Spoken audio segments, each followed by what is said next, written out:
আসসালামু আলাইকুম প্রিয় ফুটবল ফ্যান্স, স্পোর্ট জগতের আরও একটি ভিডিওতে আপনাদেরকে স্বাগতম।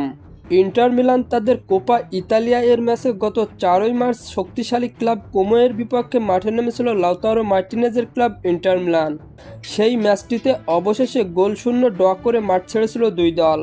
এই ম্যাচটির পর এবার সিরিয়া কাপের ম্যাচে মাঠে নামছে লাউতারো মার্টিনেজরা। আজকে এই ভিডিওতে আলোচনা করব ইন্টার মিলানের পরবর্তী ম্যাচটি কবে কাদের বিপক্ষে মুখোমুখি হবে তা নিয়ে। তাই জানতে হলে মূল ভিডিওটুকু না টেনে সম্পূর্ণই দেখতে থাকুন আপনারা। ইন্টার মিলান তাদের সিরিয়া লিগের পরবর্তী ম্যাচে এবার এসি মিলানের বিপক্ষে মাঠে নামছে তারা। বর্তমানে সিরিয়া লিগের পয়েন্ট টেবিলে 27 ম্যাচ শেষে 67 পয়েন্ট নিয়ে পয়েন্ট টেবিলের প্রথম স্থানে রয়েছে ইন্টার মিলান। অন্যদিকে 27 ম্যাচ শেষে 57 পয়েন্ট নিয়ে পয়েন্ট টেবিলের দ্বিতীয় স্থানে রয়েছে এসি মিলান।